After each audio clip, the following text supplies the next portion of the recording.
Hey everyone, I'm your host, Robbie Strazynski, and thanks so much for joining us on episode number 30 of CardsChat, the friendliest poker podcast in town. Today, we welcome one of the absolute goats in poker. He is one of, if not the most successful online tournament player of all time, with over $16.6 million in online tournament earnings alone. He's, I think it must be like 700-time Pocket Fives Triple Crown winner. He's probably won a couple more since I started this introduction. He's also had huge success in the live realm with just under $6 million in tournament earnings. And he's a WSOP Bracelet winner. He's a WPT champion. He's written 2 books. The man has just done it all, and he has no intention of slowing down anytime soon. Chris Moorman, welcome to the CardsChat podcast. Yeah, thanks for having me on the podcast, Robbie. Yeah, pleasure to be here. Good. How are you on this fine day? Yeah, not too bad. I mean, yeah, just not long woken up, but hopefully good day ahead. And yeah, happy to talk to you. That's good. Sun shining in Vegas, so that's a good way to start the day. Yeah. So let's start out with one of your most recent wins. Always good to start out on a high note.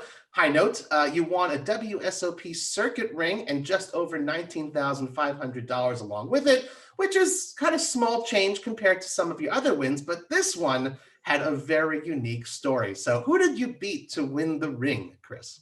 Yeah, I actually ended up getting heads up against my wife. It's the first time.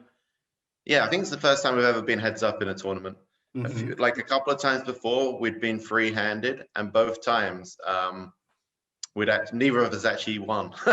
So yeah, so it was nice to just get heads up to be like, okay, one of us is going to win this time at least, you know. And then from there, it was kind of a weird feeling because it was for a circuit ring, and I wasn't someone I was more bothered about World Series poker bracelets. Right. And actually, it's funny because Katie, my wife, she's actually wanted to win a circuit ring way more than a bracelet, which you know, to me, I can't fathom that. But yeah, she was like, okay, that's more attainable for me, I guess. And she'd had lots of opportunities before, maybe made like 10 final tables, and it's just kind of not gone her way.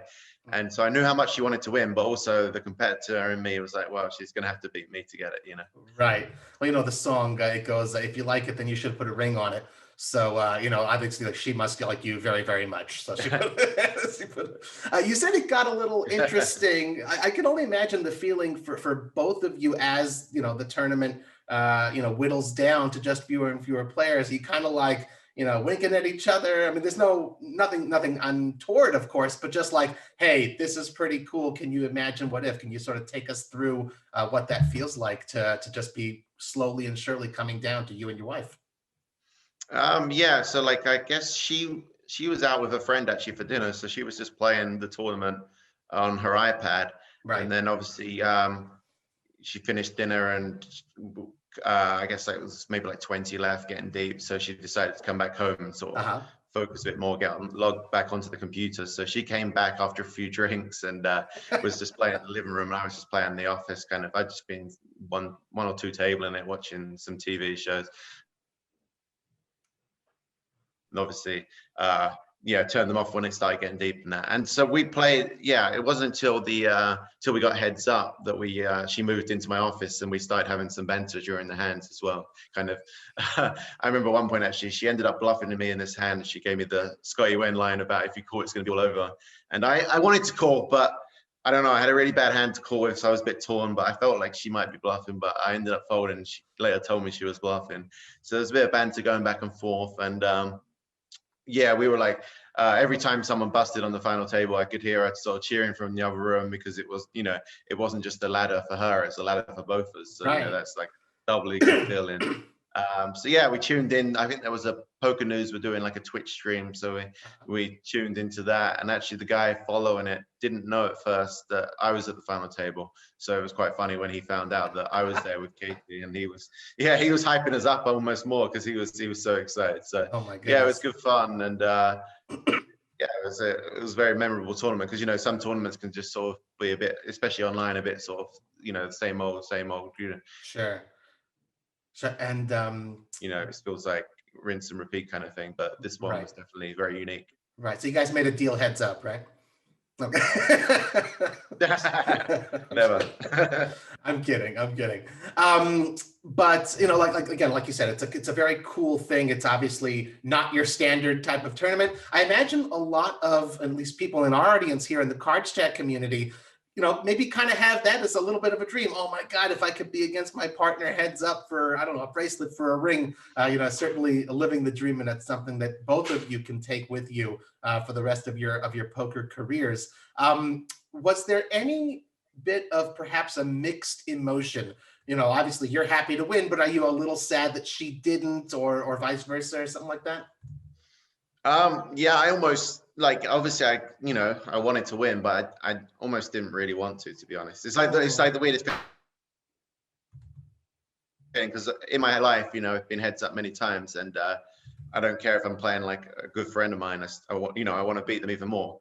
And normally I would want to beat her even more, but it was something that I knew she really wanted, and then for me to take that away from her kind of felt a bit mean, and for something that I didn't want that much anyway as well. But I knew obviously I had to sort of play my best and make her earn it, and if she won, then props to her kind of thing. But I did feel a bit guilty because I'd sort of taken so and so like a dream thing away from her. Obviously, I know that there's plenty more chances, and I think she'll do it in the future. I'm sure.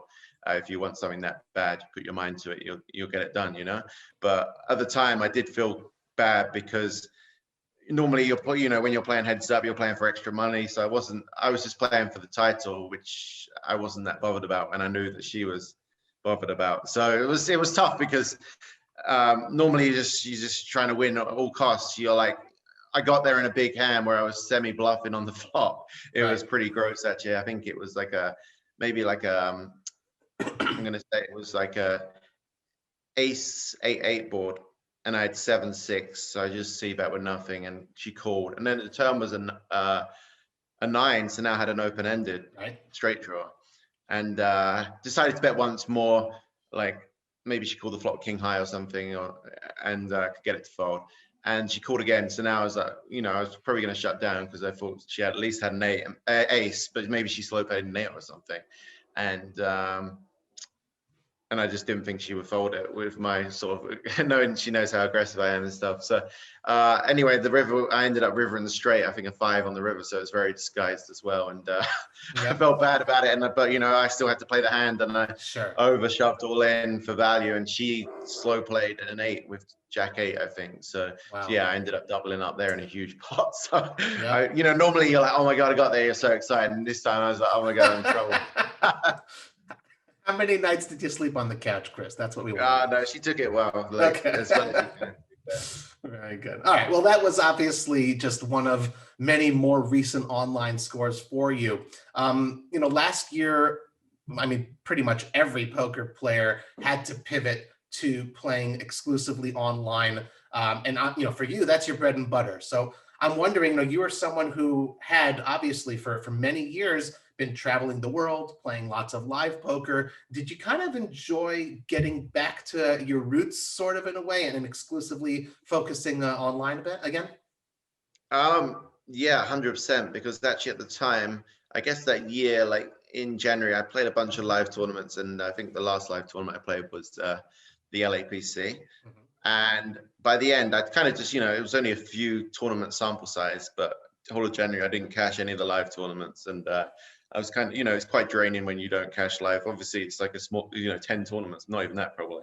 So it can easily happen. But I was kind of over live and was just like, I kind of just want to focus on live for a bit. And, obviously, it's tough to do that normally because there's a big tournament every sort of few weeks, and you feel like you have to be in there, and like if you're not in it, you can't win it, So but now this I was forced to do that kind of, so it's actually was almost a blessing in disguise for me. I just got to sort of go back to playing online, focus on my bread and butter, and sort of build my confidence back again after a rough couple of months of live poker, which can happen all the time, so it wasn't a big deal. But it was actually I really enjoyed it. I played like maybe more tournaments last year than I played in any year for the previous like 6 or 7 years. So like went back to my roots, like proper grinding it out, and ended up doing really good. So yeah, it was definitely a sort of fun grind for me. Well, that's good. That's a nice silver lining to obviously a worldwide cloud there, but good. That's really good. And I'm sure, like you said, boosted your confidence and probably improved with every tournament. Um, Yeah, you just get sure. to sort of take your mind off of everything else that's going on. You need something else Sure. going on just to sort of not think too deeply about the world and all that Yeah, stuff. So absolutely. We mentioned Pocket Fives in the beginning. According to Pocket Fives, your first recorded online tournament cash came way back. Let's see here on July 2nd, 2006. You finished fifth in a $216 buy-in tourney for $13,000, and you've been killing it online. It's now 15 years. So, how have you seen? And obviously, you've been there for forever. How have you seen the online poker tournament game evolve over the last decade and a half? yeah, I mean it's changed completely. That was actually a funny tournament because before that I was playing cash games, Okay. and the site that I played on got shut down for the UIEGA, whatever it's called. It was a Dolls Room, kind of the skin of that back Oh, in the sure. day. And I didn't have any accounts actually at the time on PokerStars or Full Tilt or any of that. And I was at university and I wasn't very good with computers, so I was waiting for my friend to help me with Poker Tracker and set it up on the other sites so I could play again. And I didn't want to play without it because I just relied on it a lot back then. So I wanted a poker fix though, and he was doing, he had university exams that week, so he wasn't gonna be able to help me for a week. So I just dabbled in some tournaments, and I hadn't really played tournaments before at that point. And I got fifth in like a decent one on a Sunday to start off, and everyone was playing terrible, and I kind of got the bug from there, and I never really went back to cash games seriously. That was kind of the start of tournaments for me. So yeah, it's kind of Sure. crazy.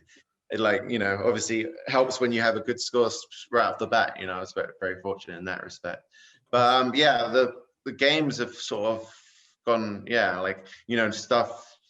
I remember back in the day, you were never allowed to call in your big blind. It was because, with a bad hand, it was, you see someone do that with like king six off or something, and you'd instantly fish tag them. And obviously, back then everyone was raising bigger, and it was weird because you're raising bigger, but then you weren't supposed to call in the big blind, so it made no sense. Uh, so yeah, like everything's changed now. There's a lot of other programs, computer programs out there to help you. Back in the day when I started, you just had to rely on chatting strategies with different players. So I made friends with people from all around the world and kind of mixed their strategies together. Like I had friends from Scandinavia who were very aggressive, and then I had some like tighter friends like from UK or whatever, and back then, and yeah, so like mix it all up and just develop my game through that trial and error kind of thing. Wow. Almost not as extreme as like back in the day with like Dole Brunson and stuff, counting the cards out and working out the odds, but it feels like that these days. Right.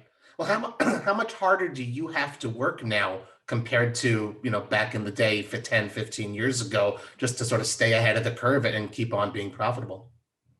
Yeah, I think you do have to work harder, but it's kind of like a different work. Maybe you work more off the table.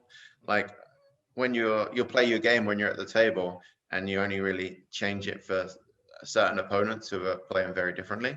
But back then you kind of worked, but you just put in the volume. So you're working at the tables.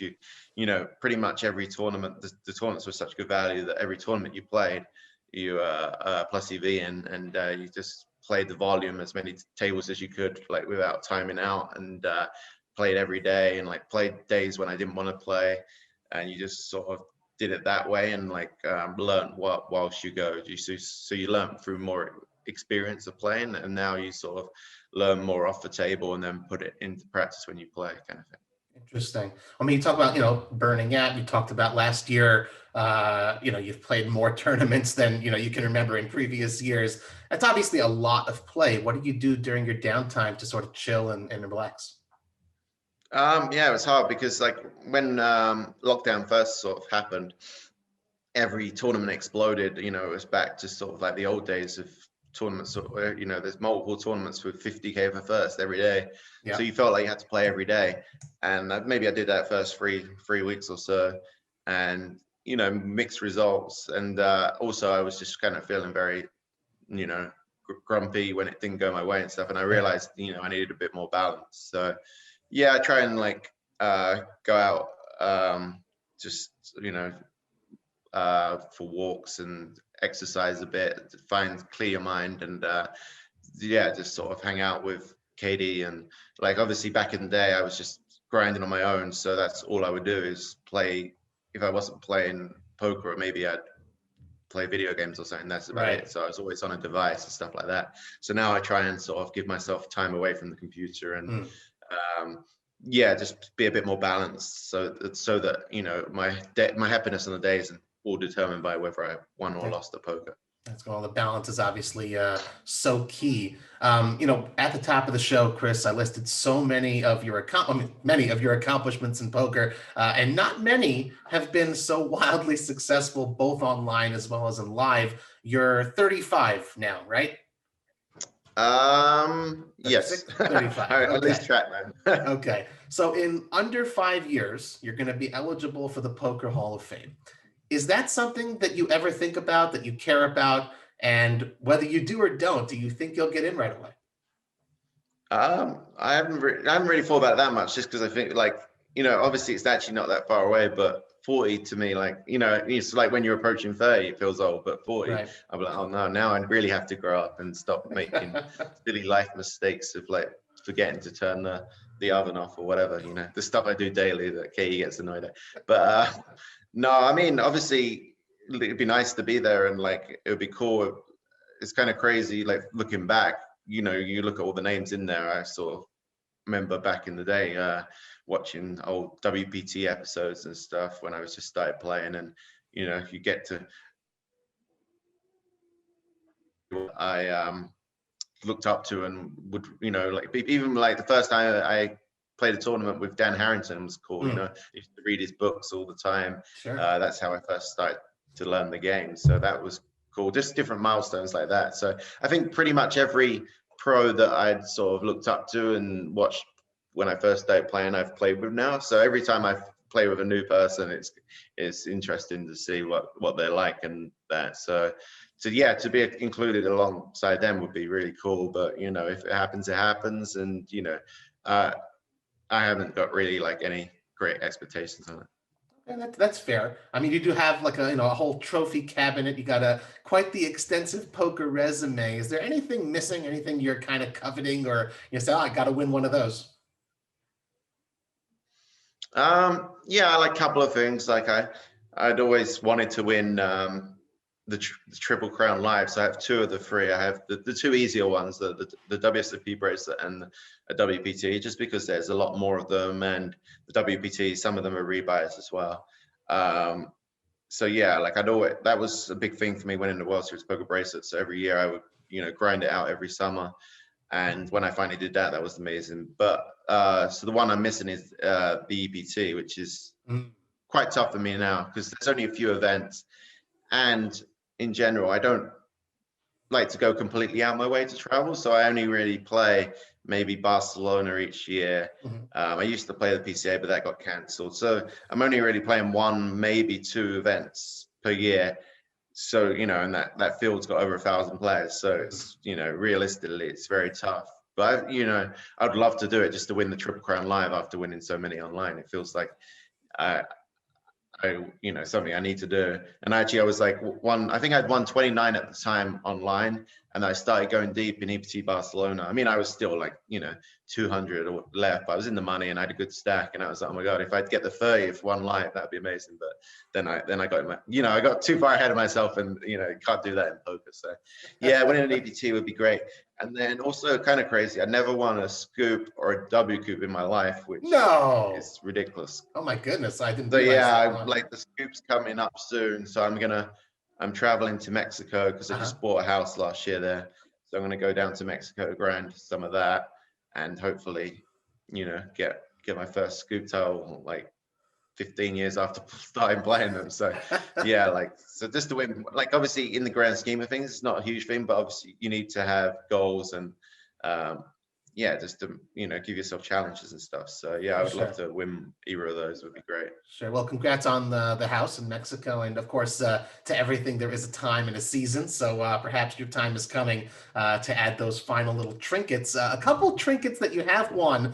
You've won the Remington Trophy for your WPT title in 2014, and you've also won the Wynn Summer Classic, and that comes with like a trophy that looks like a replica of the Wynn Hotel. Which one's cooler? Probably the Remington. It's just the heaviest thing you'll ever like. I get people to lift it up and they like almost drop it. It's so heavy, it's crazy. But the Win one's cool as well. I remember because I've actually won. I think I won 2 Win trophies, and Katie won 1. But it's kind of funny. Hers was for a lower buy-in than mine, but somehow she got a bigger trophy. I don't know how that works. Maybe they like her more there. But yeah, that was cool. The first one I won, just like shaped like the Win. Like the Win's pretty much like maybe my favorite place to play in Vegas. Like all the floor is so friendly, and like the tournament's really well run and stuff like that. So to win those was cool, especially because one of the ones I won, there was a 1-day turbo. So that's like my ideal live tournament, because I hate day ones and the whole grinding out 3 days. And just to like, the problem with live poker is it's just like you play maybe 3 days, then a lot of the time you're going to be disappointed at the end, even if you go deep. So like to play a 1-day sort of turbo tournament when it was, yeah, great feeling, just because it's non-stop action. It felt a lot more like online, where you every hand's important and stuff like that. So yeah. Excellent. Well, we have one more question that I prepared before we get into the community questions. You mentioned, the Win, such a friendly place to play, such great staff. One question we always love to ask our interviewees here on the CardsChat podcast: who is the friendliest poker player you've ever faced at the Feld? Friendliest, huh? Good question. I actually never been asked that question, so I need to. There we go. Have a little think. Friendly, huh? Well, besides Katie, obviously, who faced. She would be up there. She's always chatting to everyone and she's always got a new friend. Like when I play live, basically how I do in the tournament determines if I had fun or not. Whereas she could like lose in the tournament and have like a great time and have a new friend that she's going out with the next day. Like I can't even remember really making a friend at the poker table. I'm kind of all business when I'm playing, where she's getting everyone to take shots and do all kinds of stuff. So yeah. But yeah, for me, friendliest, damn, I'm struggling with that one, just because like I don't really like tend to get too much into it at the table. Like I like to sort of keep myself to myself and focus on what I'm doing and not like get distracted, because I'm easily distracted. I know that. Like I don't listen to music at the table. I just like to sort of focus on what's going on and make sure I don't miss anything. But yeah, so I'm really struggling to give you a name on that one. That's okay. I think we can give you a pass. We'll give you a time bank on that one if you happen to think of somebody before we finish. Something out for the end of the episode. Sounds good. All right. Well, this is the portion of the show where we turn to you guys, our CardsChat community, to see what questions you wanted to ask our guests. Of course, we have a dedicated thread for this on the CardsChat forum. So as we announce who our future guests are going to be, that gives you the opportunity to submit your questions. So thanks very, very much to Crystals, who submits our first questions here. Of course, Chris, you are an 888 sponsored pro. What is it about 888 that initially drew you to their site to represent them? I think it was just that like it was a small group of people, so you knew everyone. So I got to meet the people I'd be dealing with on a day-to-day basis, and I got on well with them, liked all of them. And like for example, I even like went out to Israel one time to go to the headquarters, meet everyone who works day to day at the company. They were all excited to meet the pros and stuff like that.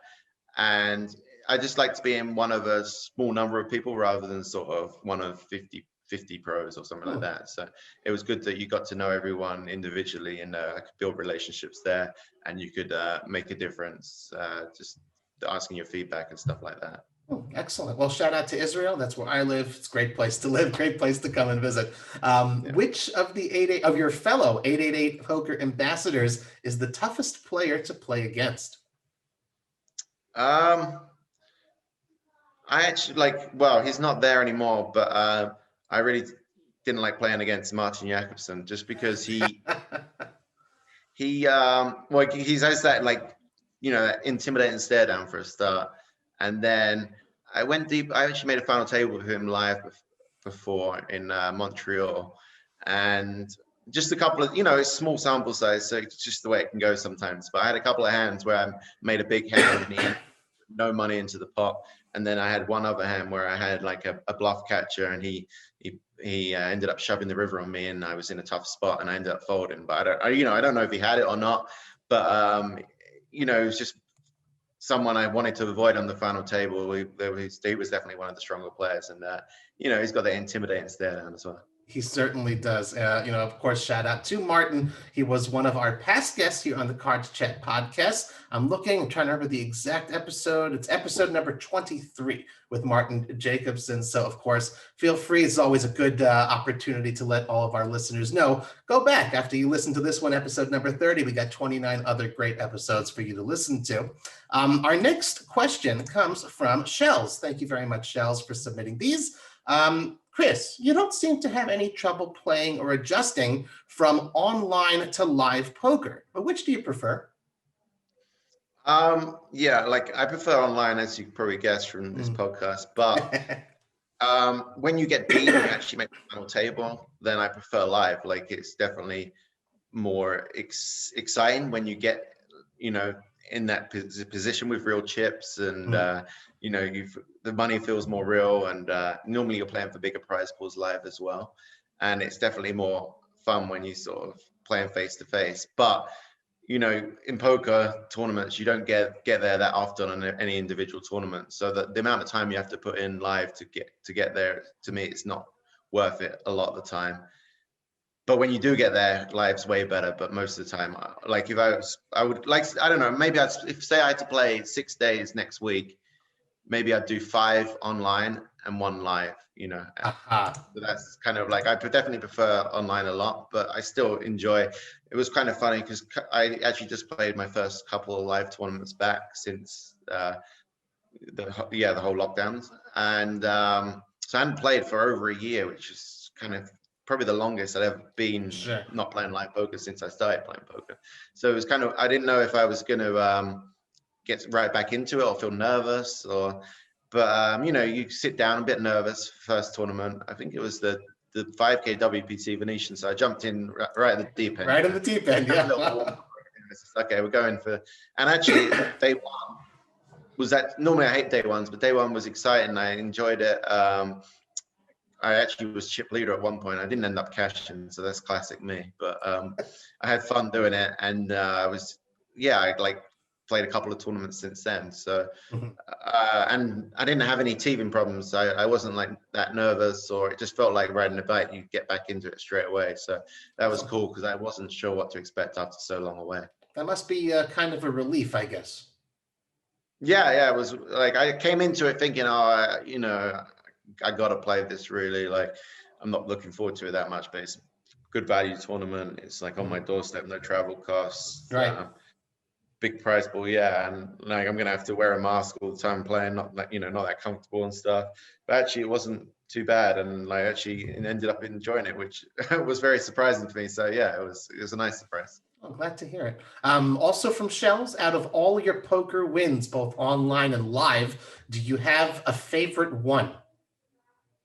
Yeah, I think I'd say the World Poker Tour that I won in LA, the LAPC, was just the best one for me. Just because of the timing as well. Like at the time I'd been going through, I'd had to drop. Before that, I was used to stake a lot of players just by myself, and at one point I was staking 35 different players by myself. Whoa! Yeah. So it was kind of, like I'd have days where I had a day before where I won a tournament for $90,000 and I lost money on the day. So it was like stupid stuff like that. So the swings are crazy, and in the end, it didn't work out. Like I definitely should have had like a manager helping me with everyone, but I was trying to manage 35 different people and manage myself and play. So yeah, it was way too much I was undertaking. In the end, I had to get rid of everyone and sort of start over, and I'd lost a lot of my bankroll, which, like, it felt kind of you feel kind of embarrassed and bad about it. I'd been winning for years and I hadn't really lost it myself. Other people had lost it. So Right. it kind of sucked, like having to explain to your dad, made some bad decisions here. And I was like, okay, tried to look at the positives and be like, okay, I can grind the smaller tournaments and it will mean a lot to me again and it will be exciting. But it was harder than I thought it was going to be. Those smaller tournaments, there's thousands of players. And I was more used to playing tournaments of hundreds of players. So you go through thousands of players and come 15th. It's very a lot more painful. You get not that much for it, and you spend a lot of time doing it. And so I became a bit bitter, and I was not a good person to be around for a few months. So I took a break from live poker. I hadn't played for a bit. Started working with a mental coach, which I only really did because Katie convinced me to do it and give it a try. Came in very negative about it, and actually one of the best things I ever did in my life, to be honest. And I'd only been working with him for like a month or so, but I was already feeling better. And so I decided to go into the LAPC, sell a bit of the action because it was a 10K buy-in, so that was bigger than I was playing at the time.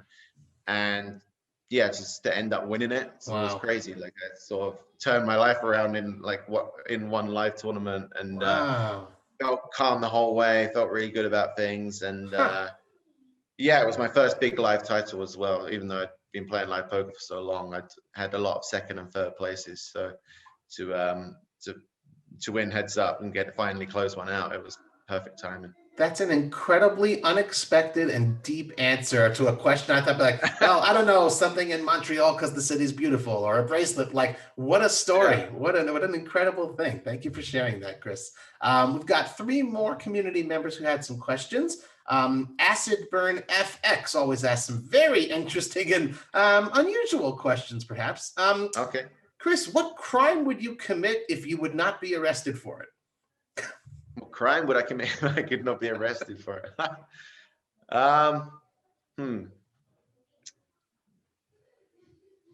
Good question. You don't think about this all the time? Pardon? You don't think about this one all the time? You don't have like a ready answer? No, not really.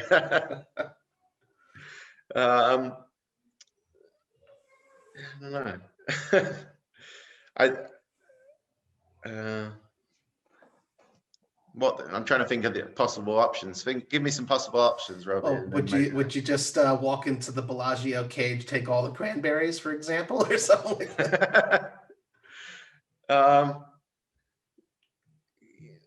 I feel like it wouldn't be something to do with money because I don't know, like money to me comes and goes, and I'm not that bothered by it. But then, like, I don't really want to commit something that's bad, right? Like that I wouldn't even think about wanting to do anyway. Like I don't have anyone out there I want to murder that I secretly want to murder, and I don't want to do it because I might get caught. So it's like, I don't know. Like there has to be something, I guess. How about trespassing on someone's property just to check out their house? Yeah, maybe I'd like screw over some of the like rich financial companies or something. Like the big businesses, like. Do a hack or something. Maybe a hack would be kind of cool, just to like get one over on them and then give it to like, I don't know, people who need it more than them. So maybe like hack the big financial companies or something like that. Robin Hood style, very cool. Yeah, okay. Yeah. And the Acid Burn's second question is, which item in your home would you save in a fire and why? I actually had this question before. Oh, really? I mean, yeah, there's I have 2 different answers really. Like in the moment, I wouldn't be thinking rationally. So I wouldn't be thinking about like a memory or like taking pictures and stuff like that, which is what I would, if I had time to evaluate, I'd take something like that because they're sort of priceless. Right. But in the moment, I'd probably just grab something, my laptop or something small, and like, my laptop, my iPad, like, I could get a new one, and it's not like I have anything that's that, valuable on there, really. I don't have like tons of like important files. So, and it's, they're not that expensive, but just in the moment, I'd be like, oh, that's quick and easy. I can just put that under my arm and grab it. But if I was thinking about it and I had time to sort of think, I would like definitely grab some kind of like, just stuff, like I have saved, like memories, like old cards, birthday cards and stuff from family that I keep and stuff like that. Just priceless memories that you can't really, Yeah, but like in the moment, I'll just grab like a laptop. Right. So you got to take pictures of all those things and upload them to the cloud. I think that's the that's the lesson for the fire. Two more community members. Here's one whose name has never appeared before. It's AceMeNow. Thank you, AceMeNow, for submitting this very interesting question. We opened the show with a lot of talk about your heads up with Katie. In case AceMeNow says as follows: pretty amazing that you and Katie wound up heads up at the WSOP Super Series. Just curious, do you guys study together or do you study independently? That's a good question. Yeah, we study independently. Like I tried once to buy like one of the packages online and watch some of the videos with her, but it wasn't really, she didn't find that format very interesting.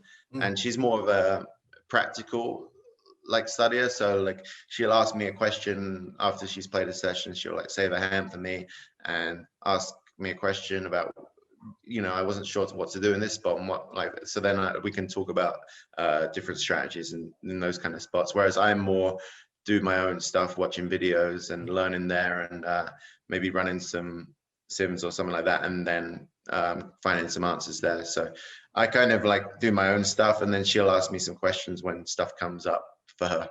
Interesting. Oh, that's a good answer. And it's also interesting to hear how different people learn different ways. Yeah, Obviously, I think it depends like what kind of person you are. It's like right. definitely side of the brain and stuff.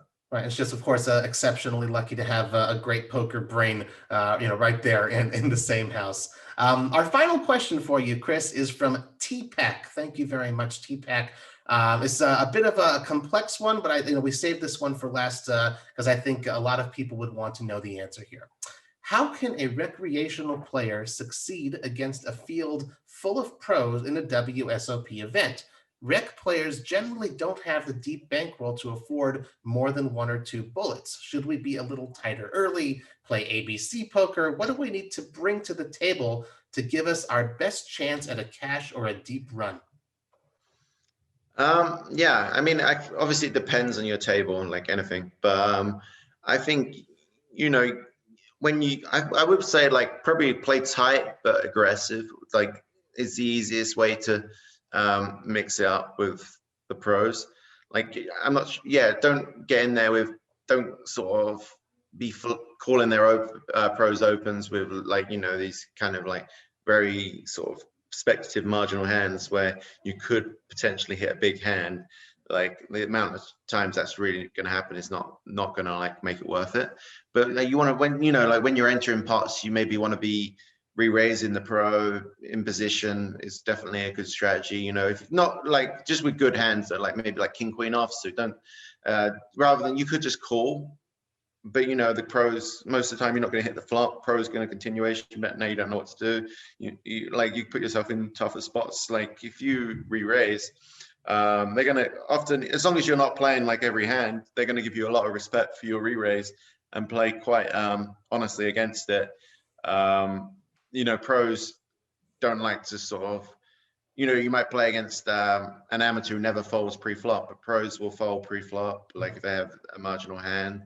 So yeah, I would just sort of play selective, play tight, but play aggressive when you enter the pot, and not be afraid. Like at the end of the day, it's a pro, but they have two cards, you have two cards. A pro, it's not like a pro never makes mistakes. Pros always make mistakes. I always make mistakes.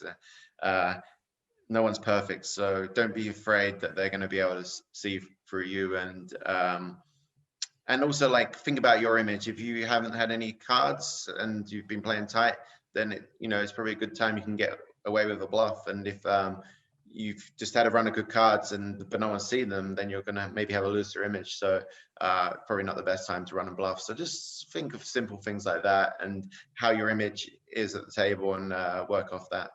I like it. Solid advice from a solid guy, a solid player.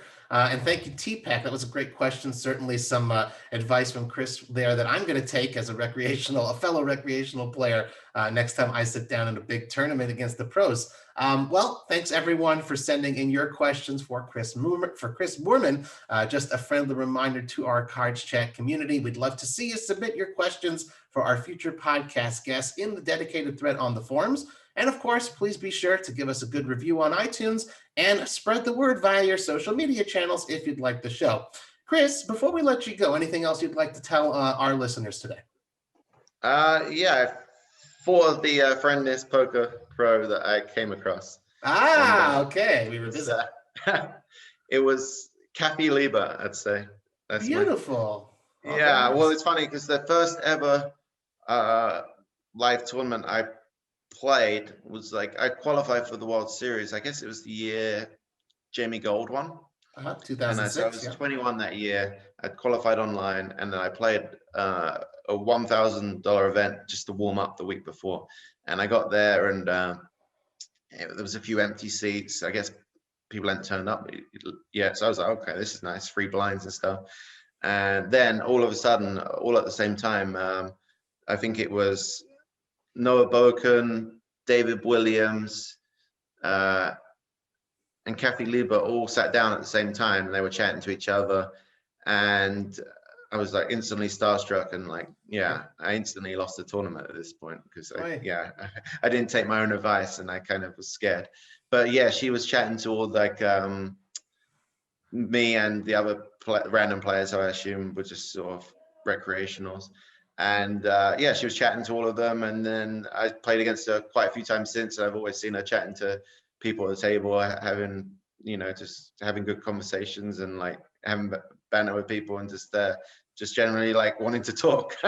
That's awesome. What a great pick. Shout out to Kathy Lieber. Certainly the kind of player we love here at the Cards Chat podcast. Guys, thank you so much for tuning in today to another episode of the Cards Chat podcast. I'm Robbie Strazynski. You can follow me on Twitter at CardPlayerLife. I wish you all a wonderful day.